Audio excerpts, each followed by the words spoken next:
I've lived long enough to notice how people treat those who can't give them anything back. Watch a room, you'll see who gets greeted and who gets passed by. The ones at the edges, the ones nobody needs. I saw it happen once at a harvest dance in Montana. 1882. What I witnessed that night stayed with me. The fiddle hit its first note and Jesse Callahan pressed his back against the wall, 14 steps to the door. He knew. Boot heels on wood, a laughter, rose water, and tobacco smoke. Someone brushed past a woman. Her sleeve caught his elbow. She didn't stop. His fingers found a nail head in the pine boards. Cold iron. He traced it like a man might trace a scar. Poor Jesse Callahan. The whisper came from his right. Used to be the best rider in the county. Ain't nobody going to dance with a blind man. His jaw tightened. His cane found the floor one step. 2. He reached for the door. Wherever you're listening from tonight, a porch in Texas, a kitchen table in Ohio, drop a comment and let me know if you've been enjoying these stories. I'd be grateful if you'd subscribe. The water in the basin had gone cold. Clara Whitmore wrung out the cloth and wiped the stage dust from her neck, her wrists, the hollow of her throat. 6 days on the road from Nebraska, her skin still carried the grit of it. There's a harvest dance tonight, Mrs. Harmon said from the doorway. Whole town goes. You ought to come meet folks. Clara looked at the one good dress hanging on the peg, indigo wool, patched at the hem, where she'd caught it on a fence post 2 winters back. Thomas had laughed at her for it. She pulled the dress over her head and didn't answer. The dance hall smelled of kerosene and sweat and something sweet, apple cider maybe. Or the last of the summer peaches. Clara stood near the door while Mrs. Harmon pointed out names. The mayor's wife, the blacksmith, the widow Turner, who'd buried 3 husbands and was said to be looking for a 4th. And that one there, Mrs. Harmon's voice dropped. Jesse Callahan lost his sight 2 years back. Lightning spooked his horse. Fell on rocks. Tragic, really. Used to be the best rider in the county. Clara followed her gaze. A man stood alone by the far wall, tall, shoulders like he'd carried weight his whole life. One hand gripped a cane, the other pressed flat against the pine boards behind him. He turned toward the door, started walking. Something in the set of his jaw, the way he moved, careful, measured like a man crossing a frozen river and listening for cracks. Clara's feet were moving before she decided to move them. The fiddle kept playing. Voices hushed. She felt the stairs like heat on her skin. Clara Whitmore. She stopped in front of him, close enough to smell the soap on his collar, the leather of his boots. Just got in today. His head turned toward her, voice, eyes the color of riverstones. They didn't quite find her face. Ma'am, I ain't much of a dancer. She held out her hand. You a pause. His throat worked. Used to be. Well, she waited. Reckon we'll figure it out. His fingers found hers. Calluses on calluses. His hands shook once, then steadied. The fiddle shifted to a waltz. Clara stepped closer. Behind her, the whispers stopped. And across the room, a man in a fine coat leaned toward Mrs. Harmon, his pocket watch chain catching the lamplight. His eyes never left Jesse Callahan's back. The music faded behind them as they stepped onto the boardwalk. Jess's cane found the edge of the step, 1 down, 2. The night air hit his face, cold, sharp, carrying the smell of wood smoke and frost. I can walk you to the boarding house, he said, if you point me the right direction. Clara's footsteps stopped beside him. I ain't ready to go back yet. Too many questions waiting in there. He understood that the weight of other people's curiosity, their pity dressed up as concern. There's a bench, he said. Mercantile porch 50 yards up. They walked. His cane tapped the boards. Her boots made a softer sound. Worn heels, he guessed. The kind of shoes that had seen hard use. When they reached the porch, his hand found the railing, frost on the wood, thin as paper. Here. Clara's voice came from his left, the creak of a rocking chair settling under weight. He found the second chair by feel and lowered himself into it. The cold seeped through his coat. Somewhere down the street, a wagon rattled past the last one, leaving the dance. Then silence, just the wind moving through the eaves and the distant lowing of cattle in someone's pen. Where'd you come from? He asked. Nebraska had a homestead outside a broken bough. Had a pause. Her chair creaked once. Buried my husband 6 months back. Fever. 3 days and he was gone. Jesse turned his head toward her voice. The words sat between them plain and heavy. I'm sorry. Don't be. Her voice didn't waver. I didn't come here for sorry. I came here to stop hearing it. He knew that you were too. The way sorry started to sound like a door closing. Like people wanted you to hurry up and heal so they could stop feeling uncomfortable. What happened to the homestead? Went to Thomas's brother. There wasn't room for a widow. Not one without children. Anyway, she shifted in her chair. His wife made that clear enough.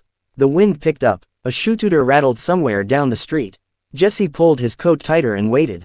What about you? Clara asked. Mrs. Harmon told me about the accident, but she didn't tell me much else.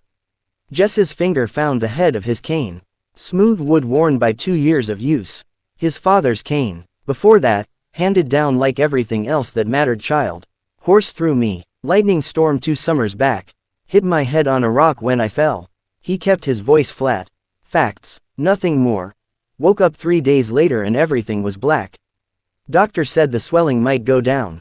It didn't. Clara didn't say sorry. She didn't say anything for a long moment. What do you miss? The question caught him. Most people asked what he could still do, what he needed help with, how he managed. Nobody asked what he missed. Sunrises. The word came out before he could stop it. The way light comes over the mountains. Pink first, then gold. The way it hits the snow on the peaks. Silence. The chair beside him creaked. I could tell you, Clara said, what they look like if you wanted. His throat tightened. He didn't trust his voice, so he nodded. The stars are out now, she said. Thick as spilled salt and there's frost on the railing. You can see it shining where the lamplight catches it from the window behind us. He listened. Her voice was low, steady, not trying to pretty anything up, just telling him what was there.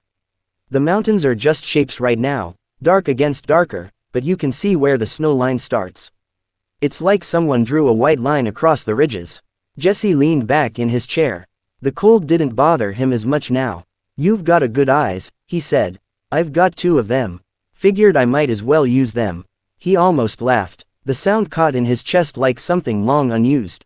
They sat without talking for a while. The wind settled. Somewhere a dog barked twice and went quiet. Jesse listened to Clara's breathing slow and even, like someone who'd learned to keep still when the world got too loud. You said you needed to stop hearing sorry, he said finally. What did you come here to find instead?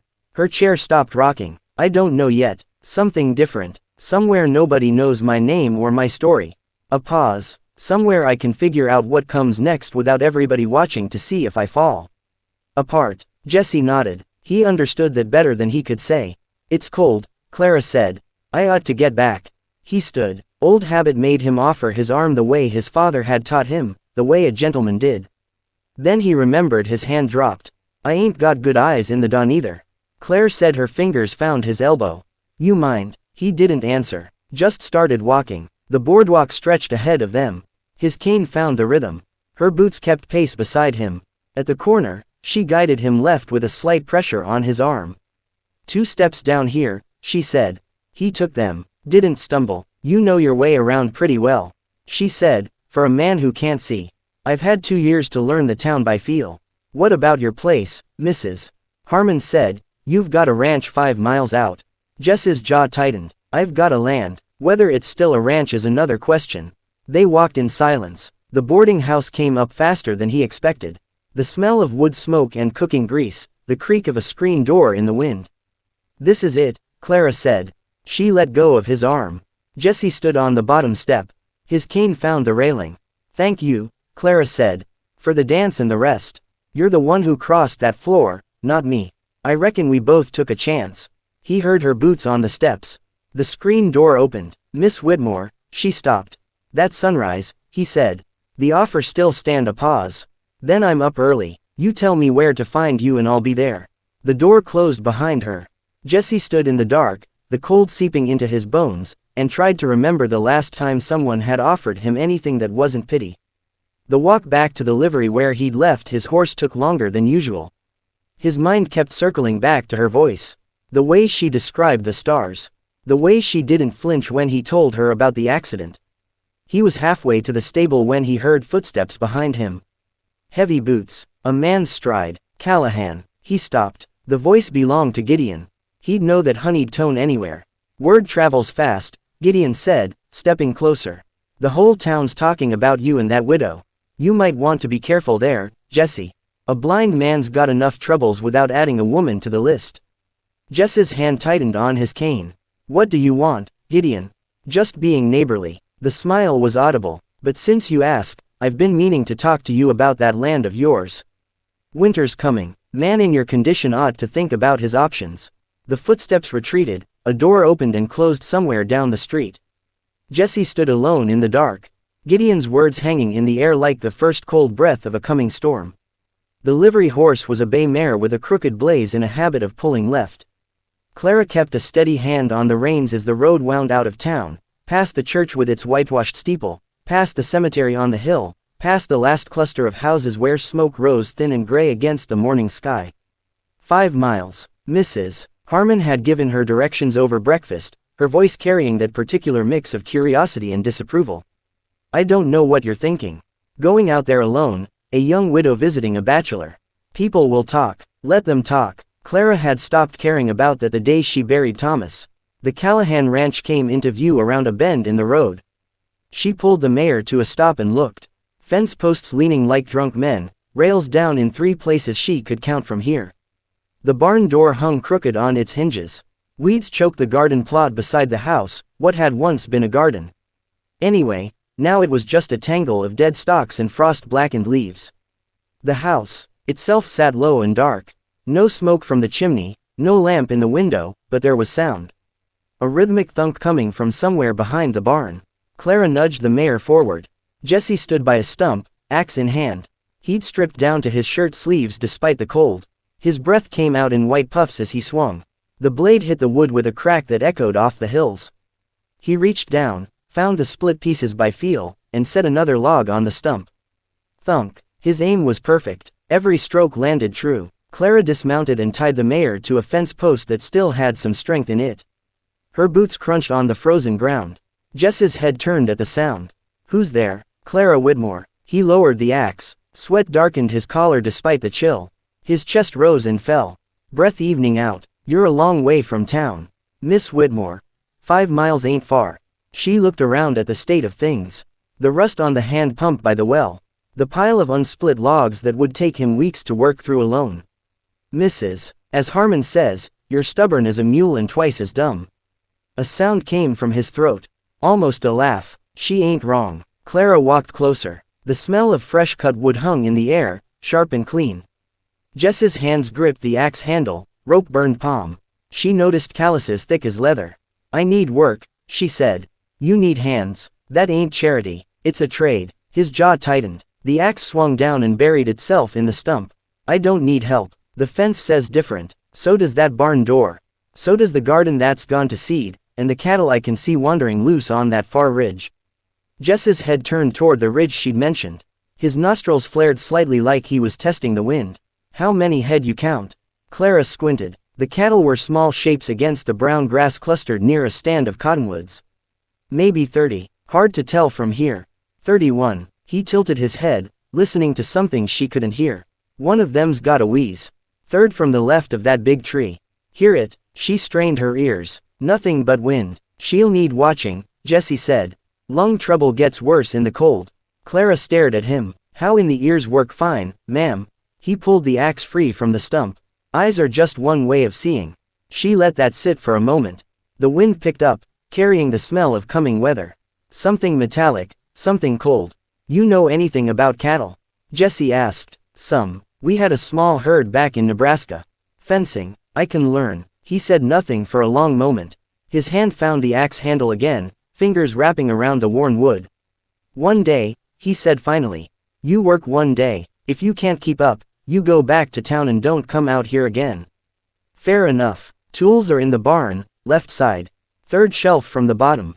Everything's got its place. Don't move anything. Clara found the barn by following the crooked door. Inside. The smell of hay and leather and old dust filled her nose. Light came through gaps in the boards, falling in stripes across the dirt floor. She found the shelf he'd mentioned, hammer, nails in a tin can, wire cutters, a coil of baling wire, everything arranged with careful precision. She gathered what she needed and went back outside. The first hour was hard. Jess's system made no sense to her at first, the way he arranged things by feel, every implement in its exact place, so his hands could find it in the dark. She knocked over a bucket of nails and spent 10 minutes gathering them from the dirt while he stood with his arms crossed, saying nothing. But by midday, something shifted. She learned to describe what she saw in plain words. Not pretty, not poetic, just facts. The rails cracked about a foot. From the left post, split clean through, Jesse ran his fingers along the wood, found the break, nodded. Hand me the hammer. She found it on the workbench, right where he'd said it would be. When she pressed the handle into his palm, their fingers touched.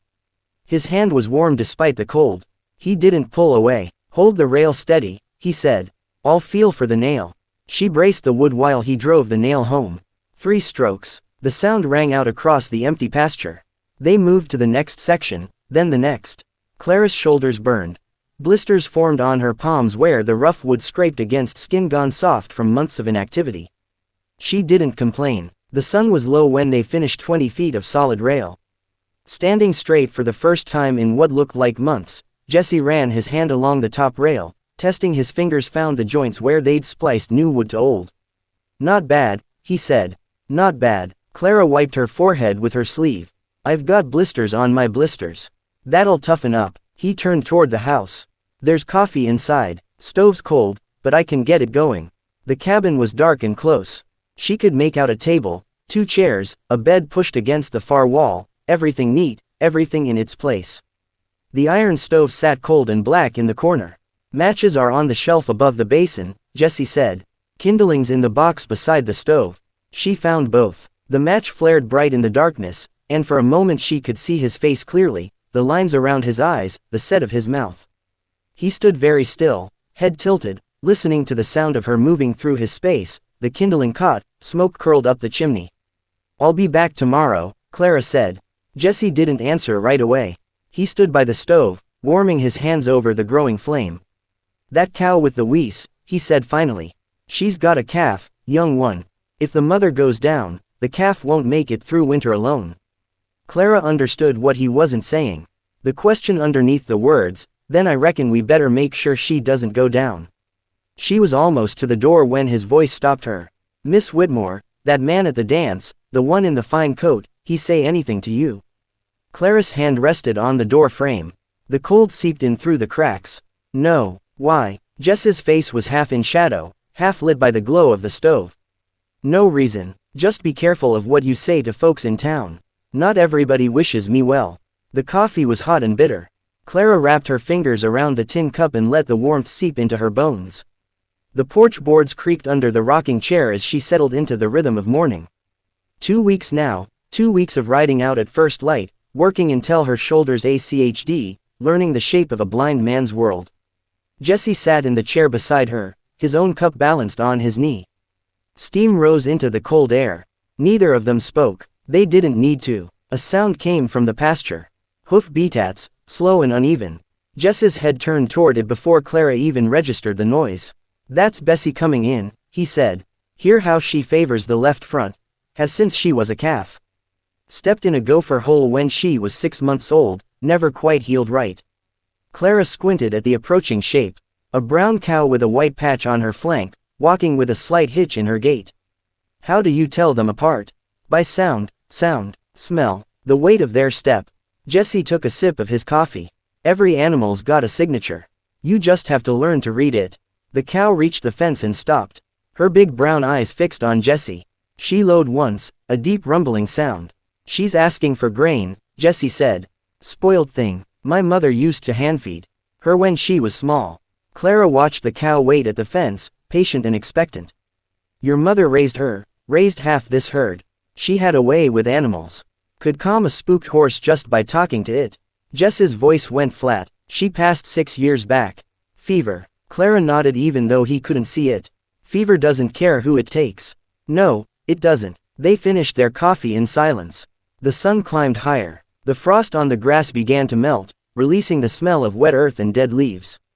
The hills are turning, Clara said. Gold now, like honey when you hold it to the light. Jesse went still. His cup stopped halfway to his mouth. I remember that, he said quietly. The way it looked. She didn't say anything else. Just let him have the memory. We should check the herd, Jesse said after a moment. That cow with the lung trouble, I want to hear how she's doing. They saddled the horses, Clara's borrowed mare, and Jess's gray gelling, a steady animal who knew the land better than most men. Jesse moved with practiced ease, his hands finding buckles and straps without hesitation. Muscle memory held what sight had lost. The ride out to the north pasture took half an hour. Clara described what she saw as they went, the creek running low, the aspens shedding their last yellow leaves, the hawk circling lazy overhead. Red tail, Jesse said when she mentioned that the hawk, this is his territory. Been hunting this stretch since I was a boy. They found the herd scattered across the slope, grazing on the brown autumn grass. Clara counted heads while Jesse listened. 31 when she confirmed, all present. The sick one, where is she? Clara scanned the herd. East side, standing apart from the others near that big rock. Jesse nudged his horse forward. Clara followed. As they drew closer, she could hear what he must have heard from 50 yards back, a wet, rattling wheeze with every breath the cow took. She's holding, Jesse said, his jaw relaxed slightly.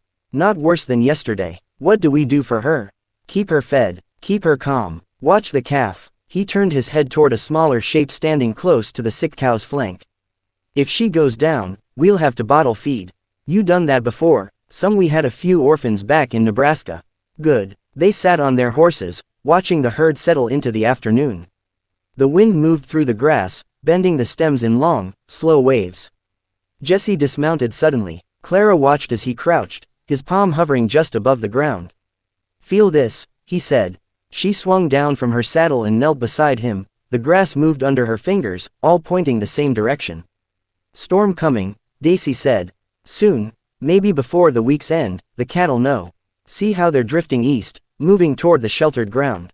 Clara looked up at the sky. Clear blue, not a cloud anywhere. You sure? The grass tells you, the animals tell you. You just have to listen. They rode back as the sun began to set. The sky went pink, then orange, then deep purple at the edges. Clara described each change while Jesse listened. His face turned toward the light he couldn't see. When they reached the cabin, he unsaddled the horses while she built up the fire. The routine was familiar now. She set his coffee cup in the same spot she always did, left side of the table, 2 in from the edge. Jesse came in, hung his hat on the peg by the door, and walked to the table. His hand reached out, found the cup. First try. He paused, lifted the cup. Took a sip. He always put it in the same place, he said. Figured you'd learn where to find it. Something passed across his face, gone before she could name it. After supper, beans and cornbread. Nothing fancy. They sat on the porch again. The stars came out thick and bright, scattered across the black sky. Clara pulled her coat tighter against the cold. Jesse reached into his pocket and pulled out a harmonica, silver, dented, worn smooth by years of handling. He raised it to his lips and played. The melody was old, simple, the kind of tune that lived in the bones of a place passed down from fathers to sons, hummed over campfires and plowed fields. Clara found herself humming along. She didn't know the words, but her body knew the shape of the song. Jesse lowered the harmonica. My pa taught me that one. Said a man who can't make music ain't got no business on a ranch. Your pa sounds like mine. Clara pulled her knees up to her chest. He used to say a farm without singing was just dirt. Jesse nodded slowly. The harmonica caught the starlight glinting silver in the dark. I ain't played for anyone since the accident, he said. Didn't see the point. What changed? He didn't answer. Just raised the harmonica and played again. The notes drifted out across the empty land, mixing with the wind and the distant sound of cattle settling for the night. Clara listened. Her eyes burned, but she didn't wipe them. She just sat in the dark with a man who could see more than most and let the music fill the spaces where words wouldn't fit. The song ended. Jesse lowered the harmonica. Storm's coming, he said again. We'll need to move the herd closer before it hits. Get the sick cow into the barn if we can. Clara looked up at the clear sky, the bright stars, the peaceful dark. 3 days later, the sky turned black, and with it came a rider from town, carrying news that would test everything they'd built. The general store smelled of pickles and kerosene and the sharp tang of tobacco from the barrel by the counter. Clara set her basket on the worn wood and waited, while Mr. Peden weighed out the flour behind her. The bell over the door jingled. Footsteps, whispers. That's her, someone said. A woman's voice, low, but not low enough. The one who's been going out to the Callahan place every day. Clara kept her eyes on the scale. The needle trembled, then settled. 5B, Mr. Peden said. He didn't meet her eyes.